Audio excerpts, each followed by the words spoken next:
Hello, everyone, and welcome to Nerding Out on Neurodiversity, the podcast for all things neurodivergence. I'm Dr. Matt Gillespie, clinical psychologist and professional speaker, and I'm happy to be your host through the wild trails of the neurodivergent world. And I'm Jake Noonan, educational coach and humanities teacher, your co-host and producer, and I'm thrilled to help share the stories and the experiences of wonderful people in the world of neurodiversity.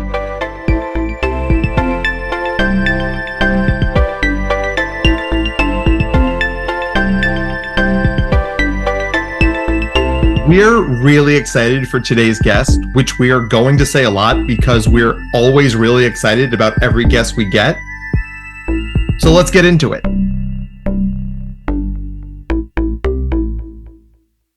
Hello, everyone, and welcome to another episode of Nerding Out on Neurodiversity. I'm Dr. Matt Gillespie. With me, as always, is my dear friend and co-host, Jake Noonan. Say hi, Jake.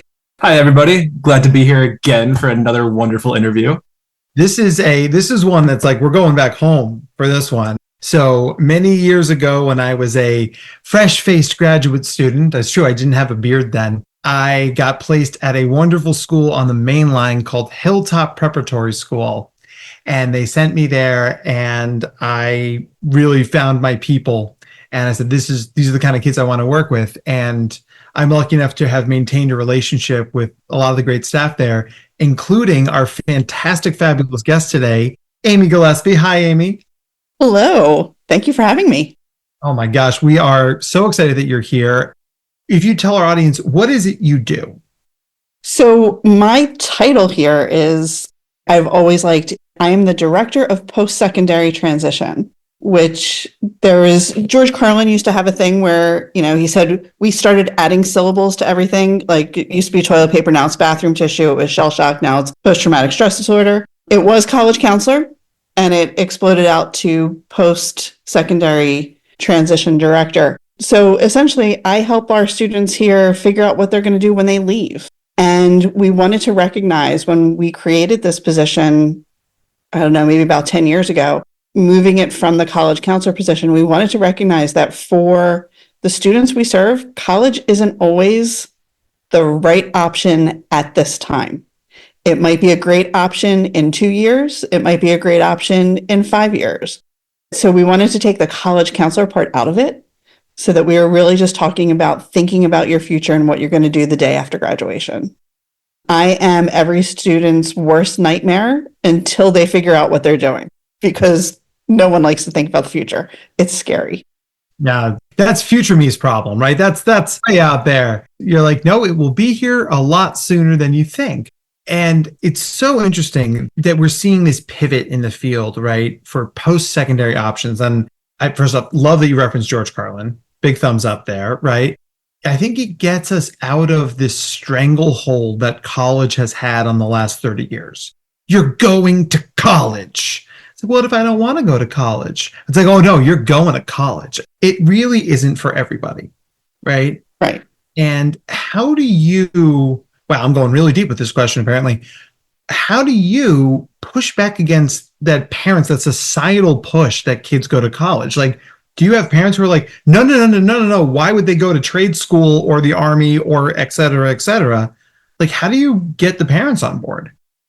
I'm lucky, I think, in that a lot of times I don't have to worry about that, because I think with the population of students that I'm working with, these parents are often more concerned with a right fit. So they're not concerned with impressing someone at a cocktail party with how many schools their kid was accepted to. Oh, 7. Yes, thank you. What they want is to be able to say that their student is going somewhere and they're going to be successful. Now, occasionally there is someone, and I usually start, one of the ways I deal with that is I meet with parents and students separately before I meet with them together. Smart. And I remind students that I am their transition counselor, their college counselor, their career counselor, not their parents. And if we need to kind of plan on our own, then the pushback is with a very detailed plan of, nope, this is not what your student wants to do, but here are all of the other options. And we lay them out right there so that there's never a time of, but what's going to happen? Because I think too, a lot of times these are parents who have been fighting for their kids for their entire educational career, and they don't want to be told that their kid isn't good enough for something, or they don't want anyone to perceive that. And sometimes they think that following the typical path is what's going to be best. And a lot of times it is, but when it's not, sometimes a reminder that, hey, here's another path and it's already been thought out and your student has really put a lot of effort into coming up with this idea. I had a student a few years ago who really wanted to go into trades, and dad really wanted him to be an engineer. And we made a list of every union in the Philadelphia area and their apprenticeships and what was involved with them and what colleges they were connected to, just so that he could go back and say, here's my plan. And then he changed completely what he wanted to do at the last minute anyway. So, yeah. Because that's what they do, right? Because they're 17. Because they're 17. And I think it's really cool. I mean, how pervasive this is, and like also just how three-dimensional. Like there's a lot of moving parts. We don't make these decisions in a vacuum, right? We are really moving in all the pieces. And in a place like Hilltop, which is so small and everybody has eyes on everybody, I mean, you can get a lot of input from a lot of folks to make the best decision possible for that kid. And I think that's the individuality, the equity piece of it, I think matters a great deal. Right. And it's nice because we are such a small community. It's easy to know a student well. So that's one of the advantages students here have, is that we know them. And so sometimes a college is coming to visit or a program comes up and it's like, I can look at a student and be like, you need to come hear this person speak, or you need to talk to this alum about what they're doing and what kind of opportunities are out there. And do you find that the alumni network is a helpful tool for that? Sometimes, we've got alumni out there that are doing some really interesting things. We've got one who just started the Neurodivergent Employee Resource Group at their international company.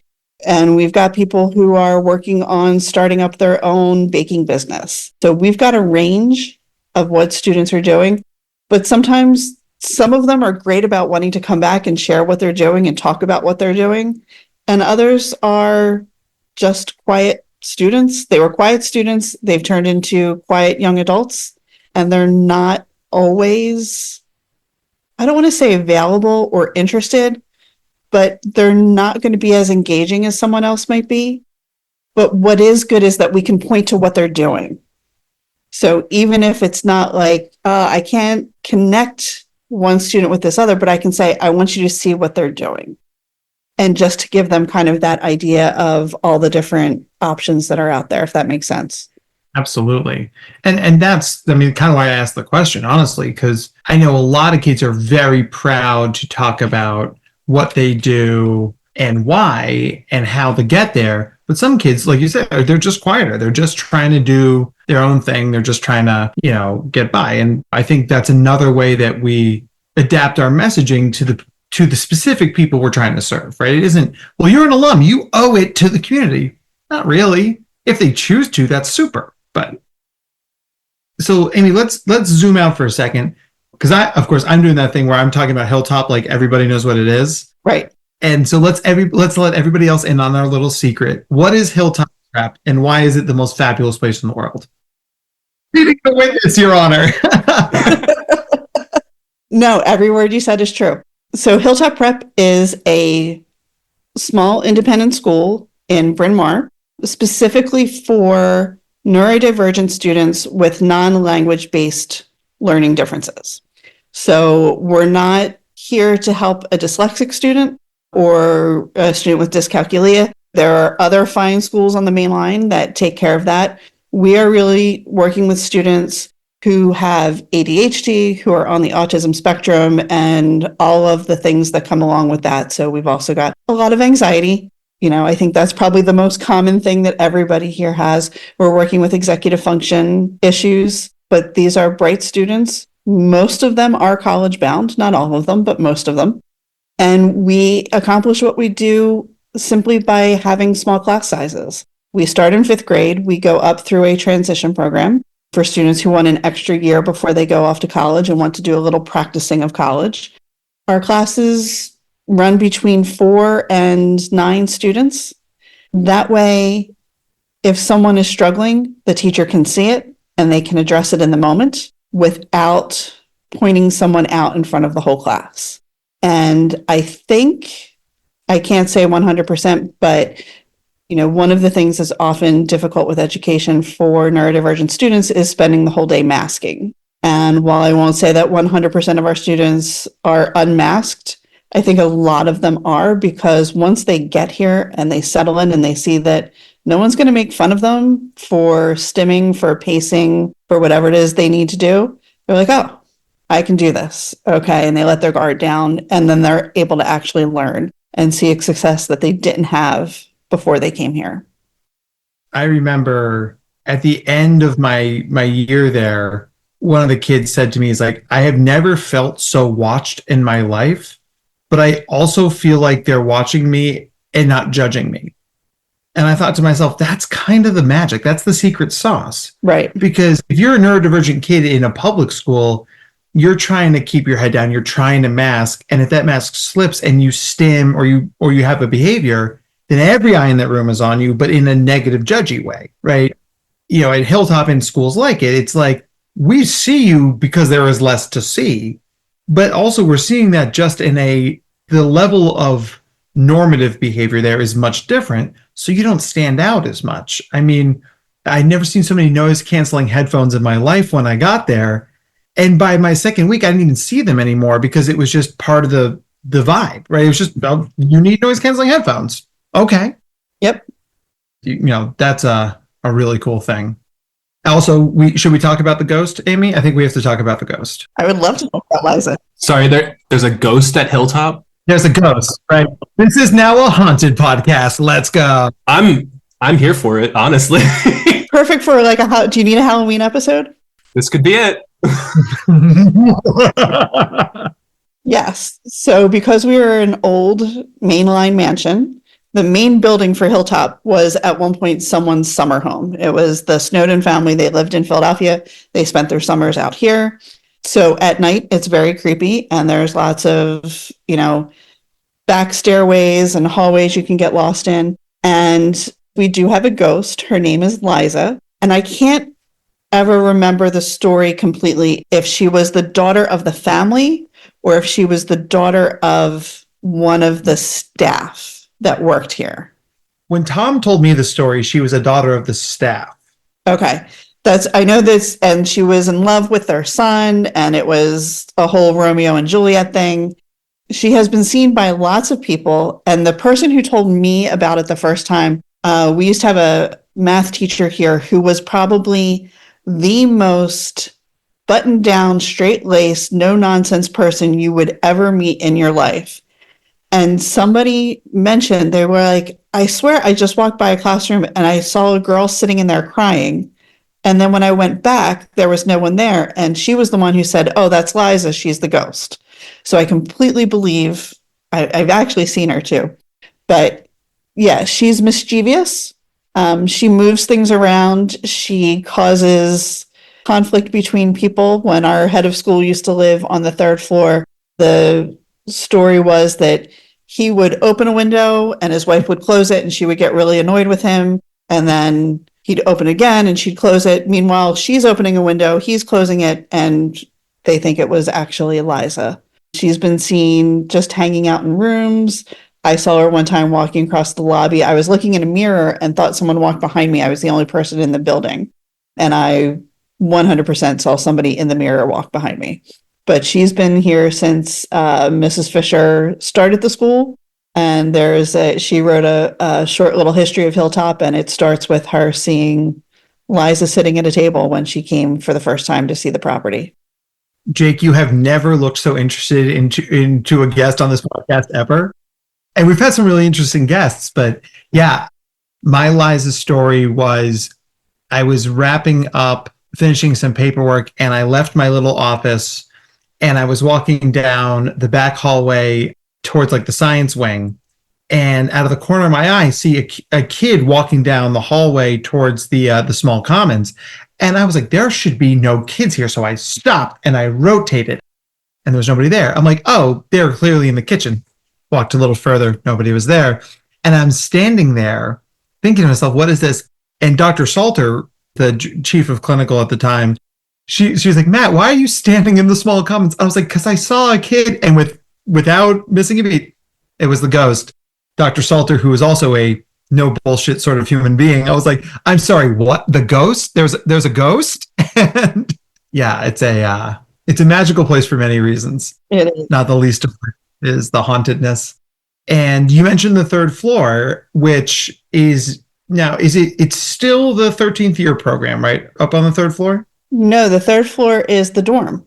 That's what I meant. It's the Sunday night to Friday morning? Yes. So we now have the ability to have 9 boys stay on campus through the week. They come Sunday night and they leave at the end of the day on Friday. They get picked up with everybody else in Carline. And it's to kind of work on some of those independent skills, getting along with someone else, cleaning. They get chores every week. Each room is responsible for a different part of the dorm. So there will be one group they're on bathroom duty for a week. Another group is on kitchen duty for the week. I believe one of the rules is no laundry goes home. So this is not like college where you save up all of your dirty laundry and take it home on break and have mom do it. You've got to get it done during the week. And they also work out meals together, and they do outings. There's one outing every week, just something fun, like usually closer to the holidays. They'll go to the winter break. They'll go to Longwood Gardens. Sometimes they'll go down to a Blue Rocks game if there's one. If we have a day off in the middle of the week, they might, do an outing that day just to get the social piece in there as well. They do have the living room set up. So there's a TV in there, and there's now a gaming room, which is right above my office. So that can be fun when I'm here late. A lot of yelling. Yeah. At one point it was an air hockey table. Now it's just video games, but a couple times I thought the ceiling was going to come down on me. I don't know if you were ever aware of this, Amy, but Julia, my wife, and I, Tom reached out to me after we graduated. He's like, you guys should run this program. Right. And we're right out of grad school. We had no money. And it was like, we could live in a mansion for a year, not have to pay rent or utilities, live in a mansion. I'm going to say that part again. And we still do our Fridays and Saturday nights. And we were like, do we want to do this? Right. And ultimately came down to the point, it's like, we spent 5 years having no say over our lives. We would like to have some more say than this program could offer. And it's this close to going back, but it's such a cool program. And, I know that I've sent a few families that way over the years, just because I think it's a lot of the best parts of boarding school without the out of sight, out of mind piece, which I think causes a lot of kids to sort of drift towards those less pro-social behaviors. Because there's that accountability. You're coming back. Right. And you're going to see those kids in class all day. So, yeah, I think it's a nice middle ground. All right, Jake, before I go too much further down memory lane, why don't you ask a question? Oh, I have so many already written down for you from what you've been saying. Okay. Going back a little bit, you were mentioning that you're taking in a lot of different kids, different students. And sorry, one of the biggest curiosities I had for you was if you're just able to explain some of the most difficult struggles that some of those kids end up facing, whether it's coming as a student strictly or coming as a student who's also living there now. I think one of the biggest things I see students struggle with when they first get here is learning to trust teachers again. Not every student has had a horrible experience before they get here, but every year we have our 8th graders and our seniors give speeches at the end of the year. And again, what you hear them all say is how different school became once they got here, how difficult it was before they got here. And even if they don't like school, they at least like coming here. So I think one of the biggest things is that students come here, and parents too, with a huge wall about, I'm not going to trust you, and I'm going to be very suspicious until you prove me wrong. And luckily, we almost always do prove them wrong, and we can do it within the first couple weeks. There's a student, even this year, who, was struggling for the first few days. And then the one day he's in information skills class, which is in the library. So my office, I'm right off of the library. And at the end of class, he just said, I am so glad I'm here. And it was like, that's great. So I think that's the biggest thing I see students struggling with, because again, most of them who come here, they're smart kids, but because of the way the public education system is, through no fault of public education teachers, but when you have 25 to 30 kids in a classroom and you've got someone who's going to get overstimulated with sensory issues, it's just a bad fit. So when students come here and they can wear their noise canceling headphones and there's only 4 kids in the class, like all of a sudden, they can take a breath. I think the other thing is when you only have 6 students in the class, it's a lot easier to be cognizant of all of the accommodations you might need to give to somebody. So again, I'm not knocking public school teachers, because if you've got 25 kids in a class and you've got 6 of them with IEPs, that's a lot to keep track of. When you've just got 6 kids in the class, you easily get to know what each kid needs. So the accommodations, some of the accommodations are built in. Small class size. It's built right in. We also, because of the way we're located, like we're Hilltop, we are literally on top of a hill. So we're not near a street. We're not near anything else. We have a culture of walking on our campus. And so if a student is really struggling, we're not worried about if they're going to run away. So go head outside and take a walk. Go walk a lap in the driveway, because it's a circular driveway, or go get a drink of water. We don't have to keep students in the classroom when they need a break. And so I think that's part of how this all works, is they start to understand, oh, people trust us here and we can have a little bit of freedom and independence. There was a student years ago who, when he would start to get upset in class, I would say to him, go get a drink of water. And he would yell back at me, I'm not thirsty. And I pulled him aside. I'm like, I'm not worried about you being thirsty. I can see you're getting upset and I want to give you a chance to step out of class before you get in trouble. And he said, oh.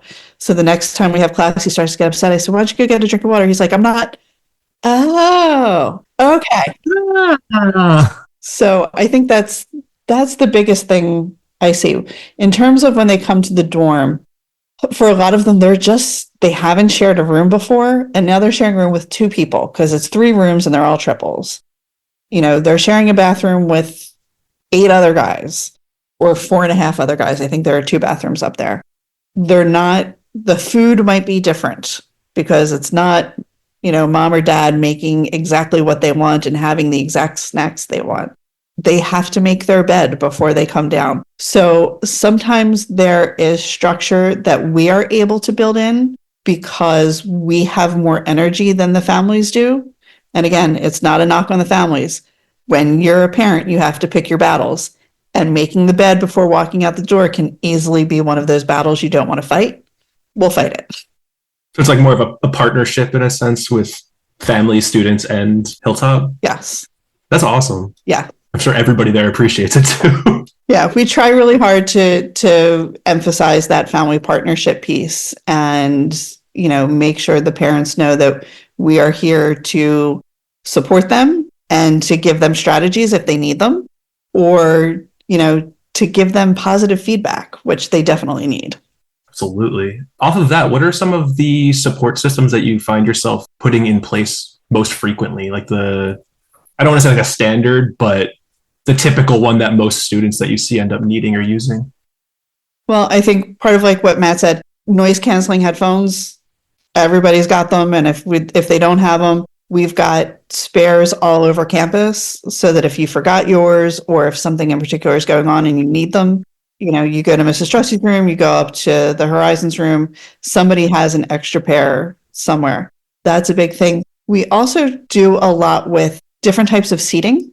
We're lucky that we have an occupational therapist on staff, and she did a lot of research a few years ago. So we have rocking chairs, we have tilting chairs, we have standing desks. Someone who used to work here, her dad is a kind of a jack of all trades, and rather than buy a whole lot of expensive standing desks, he built these great things out of PVC pipe and wood that you could raise or lower and you could just put on top of a desk. So if a student needs to stand, we have exercise balls, we have TheraBands on the traditional desks. And if a student needs to get up and pace in the back of the room because they don't want to sit, that's okay. So I think those are kind of some of the biggest things, just that every day letting the student do what they need to do. Fidgets, we love fidgets. Again, our OT has a huge box of them. I have a huge box of them, as long as they don't make noise. That's one of our criteria. But the other thing, we push self-advocacy a lot because, again, parents have been fighting for these kids pretty much since, nursery school or kindergarten. And IEPs have happened and the students have been told, this is what you get. And we try to move into okay, yes, this is what you get. Why do you get it? Do you understand why we're giving you extra time on your test? Do you understand why you have Kurzweil on your computer? And one of the ways we do that is starting in high school, before midterms and before finals, students have to do accommodation meetings with either myself or someone else from the transition department. And just like if they were in college and going to the support office, they have to come in, they have to tell us what exams they're taking and what accommodations they think they need for each exam. And if they say, well, I need extra time. Okay, explain to me how extra time helps you be a more successful student. And we tell them from the beginning, we're not going to tell you no, but we really want you to talk this through so that when you get to college and you need to explain to people who don't know you why you need extra time, or when you are at work and you need to explain to your boss why you need to be wearing headphones all the time, you already have the language to explain it. It moves us away from this tendency we have to infantilize neurodivergent kids. Like, well, you can't possibly say this for yourself, so I'll say it for you. It's like that great commercial with the Downs kid who, like, if you never take me to a bar, I won't ever order a drink. Right. Like, we need to put kids in those situations. And if they stumble through it for a while, I'd rather it's them stumble through it with us where we're safe than you're meeting with the dean of students at XYZ University. Like, are you another one of those rich mainline kids who think they have ADHD? Well, I actually do have ADHD, but right, exactly. Oh my gosh. To this day, I compare every OT I meet to Michelle Trusty. Like, I'm like, are you better than Michelle? And most of them have been found wanting. And Michelle now is also roommates with Bob. Several years ago, we acquired a therapy bunny and we had a contest to name him. And it was settled on Bob, which stands for the big old bunny. He is a big old bunny. He is a big old bunny. And he knows too. I mean, he knows when he hears people in the hallway, he walks towards her door. But it's something that we allow students to do if they're struggling and if Michelle doesn't have a student in with her for OT at that time, students can ask to go to her office and sit with Bob for a few minutes. They can stop by in between class, but they are not allowed to be late for class. And before school and during our mentor period, which is kind of like a homeroom period, students can go visit Bob if they want to. He's kind of a rock star on campus. I follow him on Instagram. He has an Instagram page? He does. And you haven't plugged that? We're plugging it now, Jake. He gets his own ID and he has his picture in the yearbook every year. I can't remember what his Instagram handle is. I still have my Hilltop yearbook, by the way, from the year I was there. 2011, 2012. And that was before I was Dr. Matt. I was Mr. Matt then, as I laid waste to all the students on the foosball table. And I remember one of the kids that I worked with directly looking, he's like, I have special needs. You should be nice to me. And I was like, not on the foosball table, you don't. Yes, they try to leverage it when they can. They sure do, don't they? I mean, my goodness. It's adorable. Oh, right? I mean, oh, gosh. So, Amy, how do you see this? Like, where do you see these kind of programs going? I mean, there are some people who say that we are supporting these kids too much, which I don't think you do what you do if you believed that. But like, where do you see these programs growing to? Like, is there an upper limit? I don't think so. I mean, just looking at the fact that so many colleges now are adding neurodiversity support programs in one way or another. The College Autism Network, they've got their College Autism Summit. My understanding is it started out with like 40 people having a meeting in Vermont. And now there's going to be close to 400 people in Columbus, Ohio in October for this meeting. And colleges aren't doing it to coddle students. Colleges are doing it because they realize that students are coming in, they're capable, but they just need a little extra support. And here's the thing, it all goes back to universal design. Once you start adding in the supports for the neurodivergent students, they work for the neurotypical students too, because everybody's anxious, especially since COVID.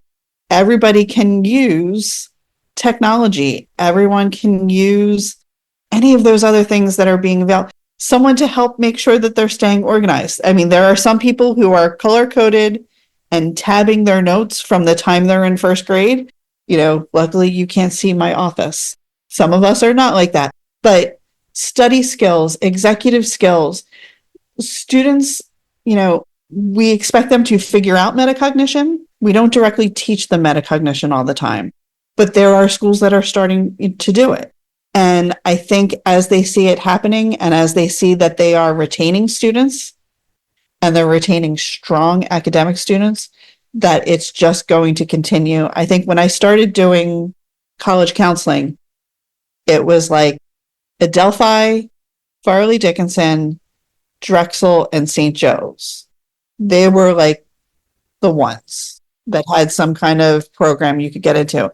And now Westchester, Chestnut Hill, Cabrini had one, RIP Cabrini. Kutztown has a great program. University of Delaware has started their Spectrum Scholars program. Like, people are realizing the value of it. And you see the same thing in the workplace. 10, 15 years ago, you had a couple tech companies like SAP and Microsoft and HP who were doing this autism at work thing. They were working with Specialist Sterna to figure out how to hire neurodivergent people and how to train their managers how to better communicate with neurodivergent staff members. And what they found was this wasn't a pity hire. These folks were outperforming their neurotypical colleagues in many cases. They were solving problems that no one realized existed.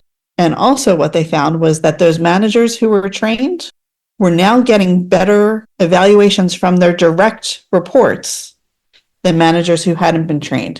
Because what were they trained in? Direct communication. Mm-hmm. Again, universal design. Everybody does better if you're not sarcastic with them. So I don't think it's going anywhere. I think you're going to continue to see support programs grow, especially as there's more of a recognition that neurodivergence doesn't mean a lack of ability, and that it's not a fluke. It's not a cohort that was coming through. We're just starting to recognize now better. And I think, I even think back to people I went to grade school with, and how many of them were probably on the spectrum, but nobody talked about autism in the early 1980s. So it was just the weird kid in class, but that weird kid is now like an engineer. And much less weird around other engineers. Right. But if you force that kid to work at Wendy's, not that there's anything wrong with working at Wendy's, but their weirdness sticks out more in an environment that doesn't normalize and support weirdness. Right. Yeah. I mean, I remember a kid I worked with who would have been a great fit for Hilltop had they lived in southeastern Pennsylvania. And his dad was a big lacrosse guy and we kept trying to make him play lacrosse. He's like, I'm so weird on the lacrosse team. Everybody else does all these bro-y things and I'm not a bro-y guy. I'm like, well, what do you want to do? He's like, I want to fix cars, right? Turns out, God bless it, this is one of the few high schools in New Jersey that still has auto shop. Oh, that's awesome. And dad was like, but that's going to take into your lacrosse time, son. I'm like, fun fact about that, just for a second, right? And it's amazing that 2 months later, this kid is rolling the halls with a squad, because all his auto shop people think like he does and talk like he does and socialize like he does. In the broad objective sense of the universe, yeah, he's a little weird. But one of the things we talk about a lot on this podcast, that it's always better to know that you're a zebra rather than a weird horse. Exactly. Right? It's a kid who really thought he was a weird horse. Once you put him with other zebras, disappeared in the best possible way. I saw somebody speak one time. He had gone to Carnegie Mellon, and I this has stuck with me for years. He said Carnegie Mellon didn't have an autism support program, but they had an anime club, and it's kind of the same thing. It's not a Venn diagram, it's just a circle. Because he said that was where he found his support. Yeah. I mean, I have said that my high school didn't have a gifted support program, but it did have musical theater. And that was pretty damn close. Yes. Yeah, that is utterly fantastic. Let me ask you one more practical question before we get into the fun questions at the end. I think there's a lot of misinformation out there about getting accommodations in college, right? I still hear from families, well, colleges don't have to do accommodations, right? So using your years of experience, can you walk us through like what that process is? Sure. I mean, every college has to give reasonable accommodations. That's part of the key. And every college gets to decide what's reasonable. So it's going to be different at every college that you go to. But it comes under the Americans with Disabilities Act. If you are someone whose processing speed puts you in the, fifth percentile, in order to show what you know, you are going to have to be given extra time because you just can't think as quickly as someone else. You can think as thoroughly and as critically as other people, just not as quickly. So that all falls under the Americans with Disabilities Act. Absolutely have to give accommodations.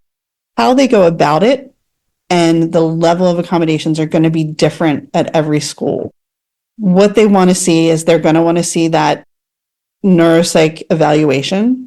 It used to be a thing that they wanted to see it within the last 2 to 3 years. I'm seeing that fall off. So AHEAD, the Association for Higher Education Disabilities, they actually have a statement now, I believe, that says that a student should be able to represent themselves and simply tell you what their disability is when you go into a support office. And part of that is an access issue because everybody knows neuropsych evaluations can be thousands of dollars if you want one that's not bare bones from the school district. There are some places, I think Syracuse actually abides by that. And all you have to do, you don't necessarily have to present your documentation, or it could be your evaluation from when you were in, 8th grade. Because honestly, if you've got ADHD, if you're on the autism spectrum, that's not going to go away. What it looks like is going to be different. And that's going to come out more from what a student can tell you than what an evaluator can write in a paper. But it's research. Families need to look at each college that they're interested in and see what they are requiring in terms of documentation and what their process looks like. Some colleges will offer you pretty much anything you need. Others are going to be really, really strict. The biggest thing, and this is where I think some families get caught up, is they are not going to modify the curriculum. So they are not going to say, you've got a 15-page paper, you only have to do 7 pages. If it's a 15-page paper, you have to do 15. One of the things people want to look at, like extended deadlines, that's a tricky one. We can do them in high school a little bit more easily than you can do them in college. But if there is a foreign language requirement for the college, the student is probably going to have to take some kind of language. Now, in some cases, and more schools are moving towards this, they'll accept American Sign Language, which may be easier. And I think there was research at one point in time, and I've lost track of it, so I could be completely wrong. But if somebody wants to go down a rabbit hole, I think I did read one time that non-Roman languages tend to be a little bit easier for neurodivergent students to learn because it's more like a code than a language, if that makes sense. It makes sense to me, Yeah. So it's too weird for me to have made up. I definitely learned it somewhere along the line, but I don't remember where. So I think it's understanding that a student can be accommodated absolutely 100%, but they're going to have to do everything that everyone else is doing. They're not going to modify anything. So, one of the things that I'm fond of saying, and I may even say it too much, is that, knowledge is power, but more importantly, knowledge is empowerment. So it sounds like the more we know about these schools, the more we can ask for the right things and not spend our time tilting at windmills. Right. All right. Well, parents of college age kids, your marching orders are very clear, right?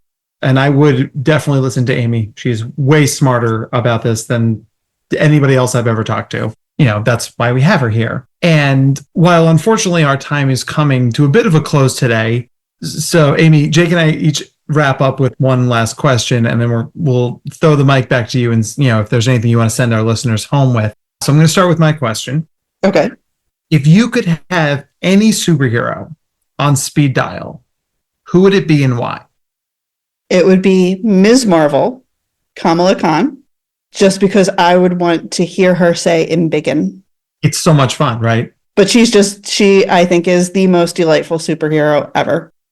Yes. We love Kamala Khan. We love Miss Marvel. I know some people didn't like the show. They can go all walk off a dock as far as I'm concerned. Jersey City for life. Yes. Fantastic answer. Definitely the first time we've gotten that, which I'm psyched about. All right, Jake, your turn. My turn first. I definitely want to say Kamala Khan is so happy you said that. But my question for you is, what's your favorite word and why? My favorite word. Or it can be like a short phrase, or if you can't pick between three, you can just tell me all three. And I'm a word nerd. So Pressure's on. Yeah, because now I can't think of anything besides like dog and cat. Do words exist? I'll tell you, a word that always makes me laugh is anti-disestablishmentarianism. And that's because my dad was determined that he wanted to make my first word either anti-disestablishmentarianism or Czechoslovakia, because he just thought it would be cool to have a kid who could say that. I feel like I have to ask, what was your first word then? I have no idea, but it was not either one of those. Okay. I was hoping it would have been, to be honest. Yeah, no, I was not that articulate as a toddler, but Amy's like, not Czechoslovakia, Uzbekistan. Making your dad so happy. yes. My son's first word was quack, so I still call him duck. I love it. Okay, so thank you for answering our final questions. That's when we get to pretend to be real adult journalists and ask hard-hitting questions. And Amy, is there anything you'd like to send our listeners home with?